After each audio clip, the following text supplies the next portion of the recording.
Mesdames et messieurs, bonsoir et bienvenue au journal. Vous êtes sur Spectrum Télévision.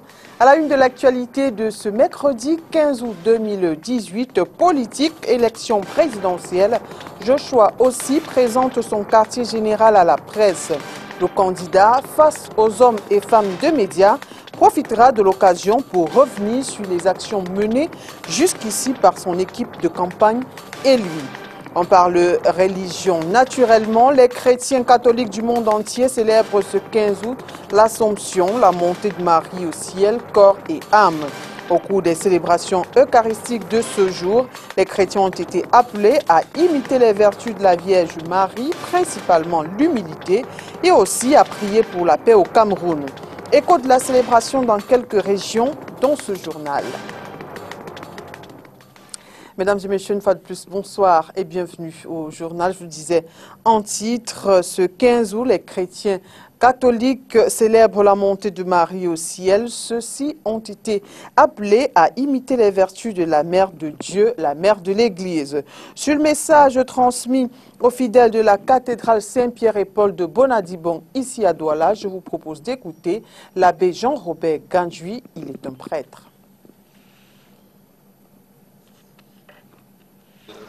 L'importance de la célébration de ce jour, l'Assomption, vient de la place principale que la Vierge Marie possède dans notre foi.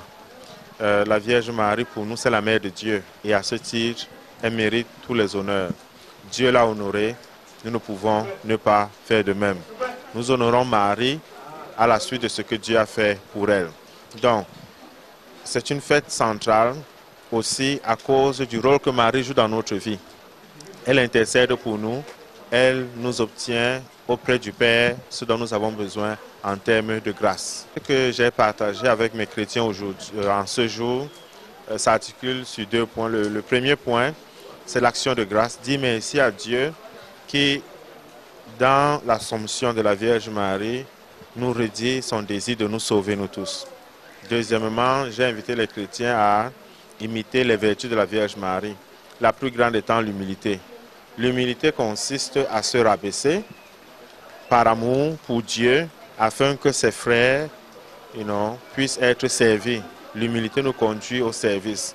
Et c'est ce message que j'ai partagé avec les chrétiens en ce jour de fête. À Edea, c'est dans la Sanaga maritime, chants et autres activités ont meublé l'animation de cette célébration qui n'a fait que confirmer le dévouement des chrétiens catholiques à Marie, la mère de l'Église. Didier Nabao et Salmon Béas. L'Assomption de Marie est la vérité religieuse catholique et orthodoxe selon laquelle la Vierge Marie, mère de Jésus, au terme de sa vie terrestre, est entrée directement dans la gloire de Dieu, âme et corps. Dans l'Église catholique, cette fête est célébrée liturgiquement et de manière solennelle le 15 août. Elle s'accompagne fréquemment de processions religieuses. Dans le diocèse d'Edea, en Sanaga maritime. C'est cet honneur que le Fils de Marie, Jésus-Christ notre Seigneur, a accordé à sa mère, qui a été la maison d'or, qui lui a rendu cet honneur pour élever sa maman auprès de son père. Les chrétiens de la paroisse Saint-Cœur de Marie Immaculée de Mboué se sont retrouvés ce mercredi 15 août 2018 pour célébrer dans la communion et la solennité cette fête dédiée à la Sainte Vierge. Marie représente la mère de l'humanité et le Seigneur Jésus nous l'a confié lorsqu'il était sur la croix et nous l'embrassons à bras le corps. C'est une fête religieuse que les chrétiens comme moi célèbrent chacun. Les chants et autres activités qui ont meublé l'animation de cette célébration n'ont fait que confirmer le dévouement incontestable des chrétiens à Marie, la mère de l'Église. La paroisse Saint-Charles de Kamdjoum, c'est dans la région de l'Ouest, a vibré ce 15 août au rythme de deux événements, l'Assomption et la dernière Eucharistie du Père Karaké comme curé de cette paroisse. Alexis Bemo et Flore King. Sons et couleurs ont permis de célébrer celle que les chrétiens catholiques vénèrent et louent les prouesses pour ses intercessions multiples auprès de son Fils pour le bien-être des enfants de Dieu. Les chants, lectures et témoignages du jour la présentent comme la Reine du ciel, l'Immaculée Conception, la Ève nouvelle, femme soumise et humble, mère dévouée.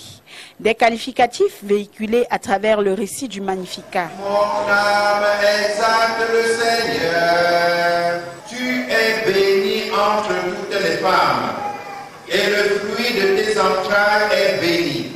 Le célébrant du jour, l'abbé Philippe Kaké, a saisi l'occasion pour décrier la misogynie et inviter les fidèles au respect de la gente féminine. Heureux, vous expliquez Dieu. La femme, c'est la femme. La femme, nous avons suivi l'intention de la messe tout à l'heure. C'est celle qui conçoit et donne la vie. Parmi les temps forts de cette célébration eucharistique, on note le baptême d'une trentaine d'enfants et également les discours de revoir au curé Philippe Kaké, qui officiera désormais pour la paroisse de Wong, dans le département de la Mifi. Il n'est pas seulement prêtre pour la parole qu'il diffuse, mais qui encadre, proche des enfants, proche des personnes déshéritées, proche des pauvres, proche des malades. Un homme qui est au service de l'humanité. Je suis très content d'avoir été à côté de lui. Après 6 ans de sacerdoce, le curé sortant de la paroisse de Kamjoun apprécie sa familiarité avec ses fidèles et se dit prêt pour sa nouvelle aventure. C'est là-bas que je vais découvrir, mais partout c'est le même peuple de Dieu, appelé à évangéliser. Les hommes sont les mêmes partout ailleurs. L'annonce selon laquelle une grotte mariale sera construite à l'église catholique de Kamjoun, Banjoun, a été faite. Un vœu qui sera réalisé grâce à la collaboration de tous les fidèles. À Tchong, dans la Menoie, l'abbé Moukoko, dans son homélie, a invité les fidèles à être des modèles dans la société et à suivre l'exemple de Marie dans la profession de foi, non sans prêcher l'amour du prochain. Simaro Mebengo et Kevin Thiago pour les détails.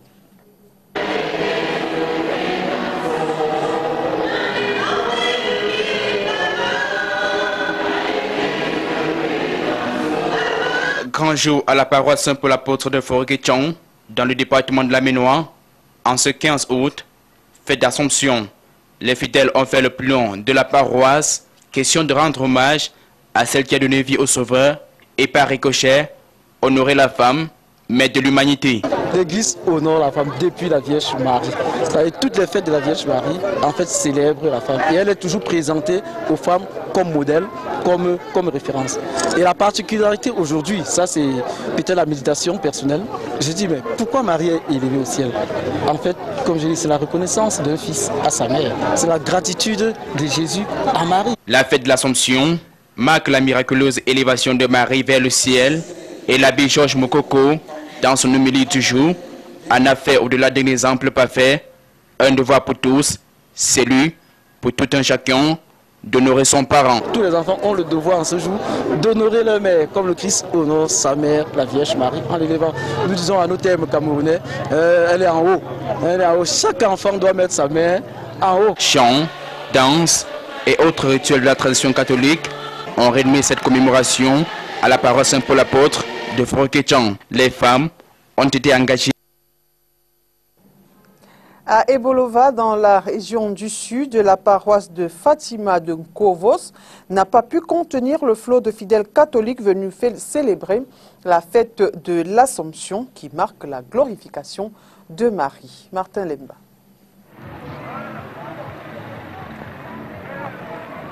Même s'ils ne lui reconnaissent pas la divinité, il demeure que pour les fidèles catholiques, spécialement ceux d'Ebolova, la paroisse Fatima de Nkovos, qui n'a pas pu en ce jour spécial les contenir tous, la Vierge Marie, de par son dévouement à l'Éternel et du fait d'avoir porté en son sein le Christ, est glorifiée par l'Éternel en ce jour spécial où elle monte vers son Créateur.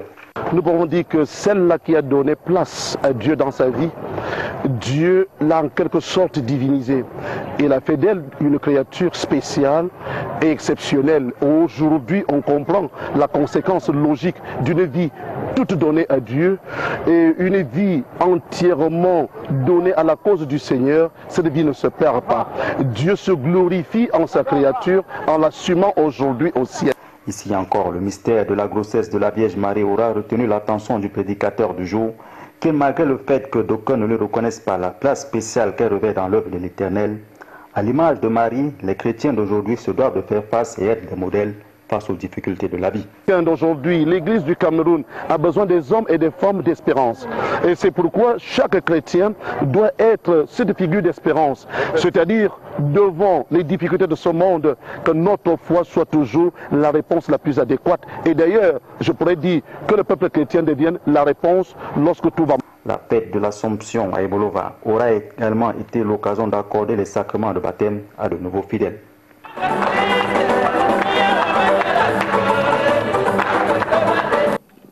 Et quelle est la symbolique de l'Assomption? Élément de réponse dans ce reportage de Léla Rengamz. Une fête dédiée à la Vierge Marie où les chrétiens catholiques célèbrent son élévation miraculeuse au ciel, l'Assomption. Procession et prières, des messes ont été dites ce matin dans toutes les paroisses catholiques du pays. Mais d'où vient cette célébration? Et c'est le pape Pie XII qui a solennellement défini cette fête. On parle généralement du dogme de l'Assomption et le pape Pie XII affirmait que nous affirmons, nous déclarons et nous définissons comme un dogme divinement révélé que l'Immaculée Mère de Dieu, Marie, toujours vierge, après avoir achevé le cours de sa vie terrestre, a été élevée en corps et en âme à la gloire du ciel.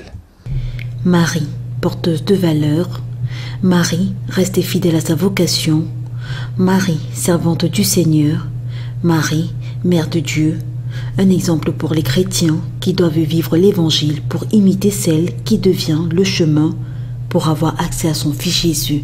Et nous pensons qu'il ne s'agit pas tout simplement dans l'Église catholique de prier Marie, mais de s'attarder davantage sur les vertus qui ont meublé la vie de cette femme. Donc chaque chrétien est appelé à adosser sa vie sur les vertus de Marie, les vertus de foi, les vertus d'obéissance, la vertu de service et surtout la fidélité à Dieu. Loin des évangiles au Cameroun cette année, l'Assomption a également été matérialisée à travers ces 2 journées fériées. Loin des évangiles, l'Assomption ce jour a également été célébrée à travers cette journée fériée.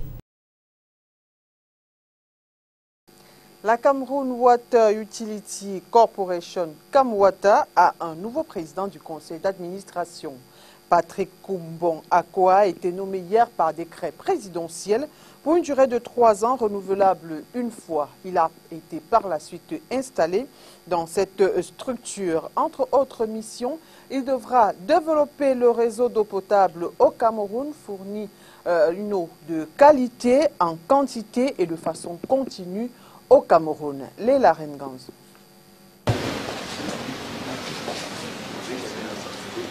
Désigné par le chef de l'État, Koumbon Patrick, le nouveau président du conseil d'administration de la Camwata, a été installé ce jour dans ses nouvelles fonctions à Douala. C'était à l'issue d'une session extraordinaire du conseil d'administration de cette structure. L'ancien secrétaire général du ministère de l'Environnement et de la Protection de la Nature jusqu'à sa désignation est né le 10 mars 1959 dans le Nord-Ouest. Titulaire d'un master en agriculture obtenu en Grande-Bretagne, il revient après quelques années au Cameroun. Ici, il occupe plusieurs postes dans l'administration publique, ce qui lui vaudra de bénéficier de plusieurs distinctions honorifiques. Commandeur de l'Ordre de la Valeur, officier de l'Ordre de la Valeur et chevalier de l'Ordre de la Valeur. Sa désignation comme président du conseil d'administration de la Camwata intervient dans un contexte où, après instruction du chef de l'État, le non-renouvellement du contrat de la CDE a donné de nouvelles responsabilités à la Camwata, en plus de celles d'antan. Production, distribution et commercialisation de l'eau potable, les attentes sont donc grandes en termes de développement et extension du réseau d'eau potable en milieu urbain et interurbain, fédération du personnel et pouvoir impulser à tous la culture de l'intérêt général. En somme, il est question d'effacer le déficit d'approvisionnement, d'offrir de l'eau potable aux Camerounais en qualité, en quantité et de façon continue. Comme vient de dire le ministre, je sais que la tâche est immense. Vous savez que l'eau c'est la vie. Hein? Et nous sommes appelés, non pas pour donner la vie aux Camerounais, mais pour améliorer la vie des Camerounais à travers l'eau en bonne qualité et l'eau en bonne quantité. Donc voilà la tâche et pour que je sois la personne qui est appelée pour le faire. Je sais que le Seigneur sera toujours avec moi, derrière moi, pour me donner les atouts, pour donner toutes les possibilités de rendre la population du Cameroun heureuse. Kumbon Patrick succède ainsi à Jérôme Obieta, qui lui avait passé 12 années à la tête du conseil d'administration de la Kanwata. La cérémonie de ce jour était présidée par le ministre de l'Eau et de l'Énergie, Gaston Elundu Esomba. Élection présidentielle, Joshua aussi présente son quartier général à la presse. Le candidat était ce jour face aux hommes et femmes de médias. Il va profiter de l'occasion pour revenir sur les actions menées jusqu'à ce jour, son équipe de campagne et lui. Léla Renganzo. C'est ici que sera pensée et développée la stratégie électorale de Joshua aussi durant les prochaines semaines. Le candidat à l'élection présidentielle d'octobre prochain a présenté sa base ce jour à la presse, son quartier général situé à Akwa, à Douala. La conférence de presse de ce jour sera également l'occasion pour le candidat de revenir sur les actions entreprises jusqu'ici par sa direction de campagne et lui. On apprendra ainsi que le candidat pour un Cameroun meilleur, slogan de pré-campagne, recrute depuis quelque temps des bénévoles pour aider les militants et adhérents du Social Democratic Front sur le terrain. Sur un objectif de 50 000 bénévoles, déjà 30 000 auraient été recrutés et seraient formés comme scrutateurs avec des membres du SDF pour couvrir l'ensemble des 25 000 bureaux de vote sur le triangle national. 48 000 scrutateurs seraient déjà prêts. L'occasion faisant le larron, Joshua aussi reviendra également sur les grands sujets de l'heure en rapport avec la présidentielle. Entre autres, la situation dans le nord-ouest et le sud-ouest, la question de vote des réfugiés et déplacés internes, la brouille entre Maurice Kamto et lui, et l'éternelle question de la coalition de l'opposition. Sur la première question, le SDF aurait déjà pris attache en termes de propositions avec Elecam pour permettre aux déplacés de voter dans leur nouveau lieu de résidence. D'ailleurs, les Camerounais peuvent mettre fin à la crise anglophone en votant utile, en votant quelqu'un qui comprend cette crise. Sur la brouille avec Maurice Kamto, le candidat du SDF assume intégralement les propos tenus dans l'audio qui a fait surface il y a peu sur les réseaux sociaux. Et pour finir en coalition, Joshua aussi n'est pas contre l'idée de s'aligner derrière un autre candidat. Cependant, la décision ne dépend pas que de lui, mais du parti et du Congrès qui ont fait de lui le candidat à l'élection présidentielle du SDF. D'ailleurs, la coalition ne serait pas indispensable pour battre le candidat Paul Biya, pense-t-il. La même sérénité, il l'affiche pour le code électoral. Entendez, même s'il est mauvais, Joshua aussi pense pouvoir être élu au soir du 7 octobre avec ce code. Un autre rendez-vous sera pris avec la presse la semaine prochaine pour faire connaître le programme politique de Joshua aussi.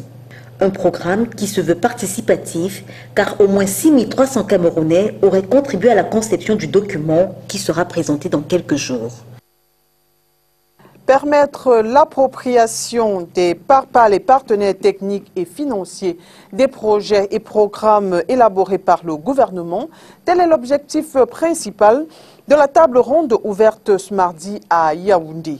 Présidée par le ministre de l'Environnement, de la Protection de la Nature et du Développement durable et les Pierres, elle intervient dans un contexte marqué par des menaces persistantes de disparition qui pèsent sur des espèces animales et végétales dans les forêts camerounaises. Olivier Bouzik.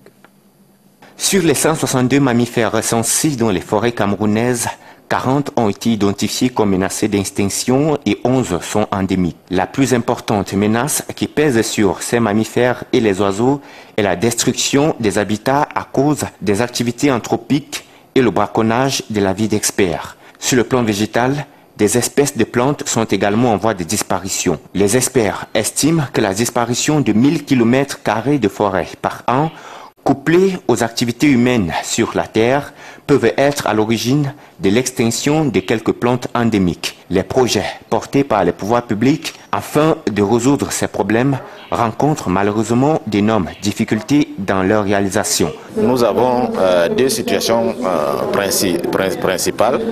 Il y a la situation de certains projets qui sont en cours d'exécution, qui ont donc bénéficié de l'appui des partenaires techniques et financiers et dont les ressources ont été clairement identifiées en termes de besoins. Certains de ces projets arrivent bientôt à terme. La plupart sont en cours de développement d'une phase ultérieure qui, elle, va nécessiter également des ressources qui méritent d'être évaluées.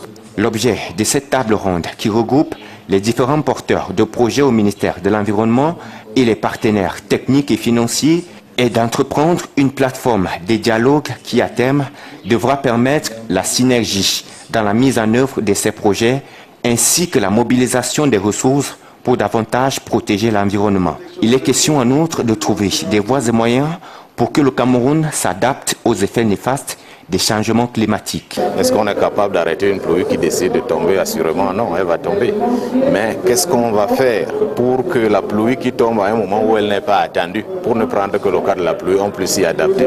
Ce sont les actions que nous développons et qui peuvent être soutenues par les partenaires financiers qui peuvent donc nous permettre d'être résilients. Selon les partenaires présents, il est indispensable que le Cameroun procède à l'utilisation judicieuse et durable de ses ressources naturelles. Le Conseil national de la consommation suscite la création des associations de consommateurs dans la région du Sud. Le séminaire organisé ce 14 août à Ebolova a permis aux différentes populations de cette localité de s'approprier les outils nécessaires à cet effet. Martin Lemba. Il n'existe jusqu'à ce jour aucune association de consommateurs dans la région du Sud. Les populations de Bolova venues nombreux assister à cet atelier organisé par le Conseil national de la consommation ignorent tout du sujet. Parlant du Conseil national des consommateurs du Cameroun, c'est un projet qui n'est pas encore bien connu puisqu'il est tout nouveau. Et elle a donc pris du temps maintenant pour nous présenter, pour nous montrer comment est-ce que nous allons composer, créer ces associations de droits de consommateurs. En organisant cette assise, cet organe entend bien donner aux consommateurs de cette région-ci des outils pour une meilleure compréhension des principes qui guident l'action du consommateur. Il s'agit pour nous, dans un premier temps, d'amener la jeunesse de la région du Sud à s'approprier le cadre législatif et réglementaire portant sur la protection du consommateur. Deuxièmement, nous pensons pouvoir dispenser à cette jeunesse les outils lui permettant d'avoir une maîtrise de ce domaine d'activité. Troisièmement, et sur le plan de l'éthique, nous pensons qu'il est important que cette jeunesse soit également outillée afin d'assurer une gestion saine de ce domaine d'activité. Et qui mieux que la jeunesse pour mener à bien cet élan. Les jours à venir, nous dirons certainement davantage sur les fruits attendus de cet atelier, vu l'engouement suscité par les nombreux jeunes à l'organisation de ce séminaire. Culture camerounaise, les grandes figures dans un coffret. Leur parcours est retracé dans un ouvrage hommage concocté dans le cadre du Festival des Arts et de la Culture FENAC. La parution a été rendue publique ce 14 août à Yaoundé par le ministre des Arts et de la Culture, le professeur Narcisse Mouelé-Kombi. Mireille Sabzé.